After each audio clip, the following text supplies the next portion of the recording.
मोइनुद्दीन चिश्तीचा इतिहास थोडक्यात पुढीलप्रमाणे आहे. आता पहिल्यांदा त्याला चिश्ती का म्हणतात हे आपण समजून घेऊ. सिरियातून अफगाणिस्तानातील चिस्त म्हणजे चिस्त हे अफगाणिस्तानातील एक जागा आहे, जागेचं नाव आहे. त्या चिस्त या ठिकाणी एक तिथनं आलेला अबू इसहाक शामी हा 10व्या शतकात होता. त्याने चिश्ती पंथाची स्थापना केली म्हणून त्याला चिश्ती असं म्हणतात. आता भारतात चिश्ती संप्रदायाची स्थापना केली मुइनुद्दीन हसन सिजझी यांनी. हा मूळचा होता इराणमधल्या सिजिस्तान किंवा सिस्तान या प्रांतातला, म्हणून त्याला सिजझी म्हणतात. त्यालाच पुढे मुइनुद्दीन चिश्ती म्हणू लागले. तर त्यांनी भारतामध्ये चिश्ती पंथाची स्थापना केली. तर त्याचं जे चरित्र आहे ते सियर उल आरिफिन नावाचा सुफींचा चरित्रकोश आहे.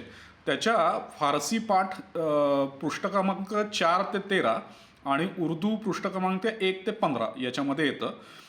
तर त्याच्यामध्ये असं म्हणलं आहे त्या चरित्रामध्ये की हा मुइनुद्दीन चिश्ती ला वयाच्या 15व्या वर्षी एक फकीर भेटला आणि त्या फकीराने आपल्या तोंडातले काही तीळ मोइनुद्दीनच्या तोंडात घातले आणि त्याच क्षणापासून मोइनुद्दीनला त्याच्यातला आध्यात्मिक भाव जागृत झाला.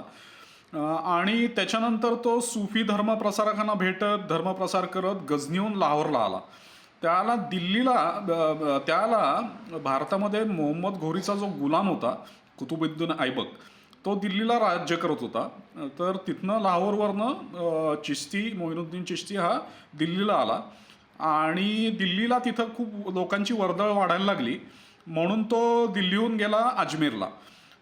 तर त्या सियर उल आरिफिनमध्ये असं म्हणलं आहे की त्याला तिथं इस्लामची सत्ता प्रस्थापित झालेली होती, परंतु काही अंतरावर शर्मेने डोके खाली घातलेल्या काफरांचे म्हणजे हिंदूंचे वगैरे वर्चस्व होते. पुढे त्या चरित्रात असं लिहिलं आहे की बरेच नामदार काफीर मुइनुद्दीनच्या आशीर्वादाने मुसलमान झाले. आता मुइनुद्दीनची संतती आणि स्त्रिया कोण होत्या त्याच्याबद्दलची माहिती अब्दुल हक मुहद्दिस देहलवी. आता हे मुहद्दिस कोण असतात तर हदीसचे जे स्कॉलर असतात त्यांना मुहद्दिस असं म्हणतात. तर या अब्दुल हक मुहद्दिस देहलवीच्या अखबारुल अखियार नावाचा एक ग्रंथ आहे, तो सुफींचा चरित्रकोश आहे. त्याच्यामध्ये मुइनुद्दीनचा जो नातू आहे हुसामुद्दीन सोक्ता याचं चरित्र आलेलं आहे. ते फारसी पृष्ठ क्रमांक 223 224 आणि उर्दूचं त्याचं भाषांतर आहे 248-49 वरती त्याचं चरित्र आलेलं आहे. त्या चरित्रामध्ये मोइनुद्दीनची हकीकत येते. तर त्याच्यामध्ये मोइनुद्दीनची संतती आणि पत्नी कोण होती किंवा कोण होत्या याबद्दल हकीकत आलेली आहे. ती पुढीलप्रमाणे. मोइनुद्दीनला 2 बायका होत्या. त्यापैकी एक बायको होती सय्यद वजीउद्दीन मशहदी. त्यांची मुलगी, तिचं नाव होतं बीबी उस्मत. ही मुसलमान होती. आणि दुसरी जी होती ती उजव्या हातातील मालमत्ता असं त्याच्यामध्ये आलेलं आहे. आता उजव्या हातातील मालमत्ता म्हणजे काय तर कुराण सूरह क्रमांक 23 आयत 1 ते 6 आणि सूरह क्रमांक 33 आयत 50 आणि सूरह क्रमांक 4 आयत 3 याच्यामध्ये उजव्या हातातल्या मालमत्तांबद्दल माहिती आहे. उजव्या हातातल्या मालमत्ता म्हणजे तुम्ही युद्धामध्ये ज्या काफीर स्त्रिया बळजबरीने मिळवता किंवा बळजबरीने ताब्यात आणतात त्यांना उजव्या हातातल्या मालमत्ता म्हणतात. उजव्या हातातल्या का तर तुमचा उजवा हात बळकट असतो, तुम्ही बळजबरीने त्या घेता म्हणून त्यांना उजव्या हातातल्या मालमत्ता म्हणतात. तर ही दुसरी जी पत्नी होती मोइनुद्दीनची ती उजव्या हातातली मालमत्ता म्हणजे लुटीतली मालमत्ता होती आणि ती हिंदू राजाची मुलगी होती पळवून आणलेली. तिचं नाव होतं बीबी उम्मतुल्ला. तर तिच्याबद्दल हकीकत अशी येते अखबारुल अखियारमध्ये की मोइनुद्दीनचं बरंच वय झालेलं होतं परंतु त्याचा अद्याप विवाह झालेला नव्हता. आणि एका रात्री हजरत मुहम्मद पैगंबर त्यांच्या स्वप्नात आले आणि म्हणाले की अरे मोइनुद्दीन, तू माझ्या धर्माचा सहाय्यक आहेस परंतु माझी एक परंपरा मात्र तू वगळली आहेस, असं स्वप्नातून हजरत मुहम्मद पैगंबरांनी सांगितलं.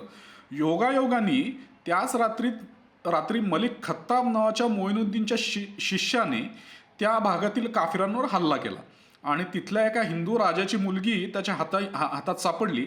तिने मोइनुद्दीनला भेट म्हणून दिली आणि मोइनुद्दीनने तिचा स्वीकार केला आणि तिच्यापासून पुढे मोइनुद्दीनला संतती देखील झाली.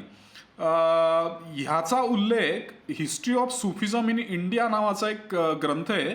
सय्यद अतहर अब्बास रिझवी हे लेखक आहेत त्याचे.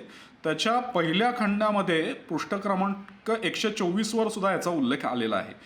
आता मुइनुद्दीन चिश्तीच्या कामाचं मूल्यमापन केलेलं आहे दुसऱ्या एका ग्रंथामध्ये. त्या ग्रंथाचं नाव आहे सियरुल अवलिया. हा सुद्धा अवलियांच्या म्हणजे सुफींच्या म्हणजे चरित्रांचा हे एक संकलन आहे.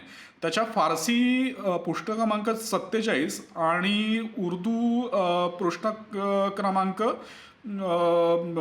104-105 मध्ये मुइनुद्दीनच्या कामाचं मूल्यमापन केलंय. ते काय आहे ते आपण पाहू. त्याच्यात असं म्हणलेलं आहे की हिंदुस्थानच्या सर्व मुलखात काफिरी व मूर्तीपूजा होती.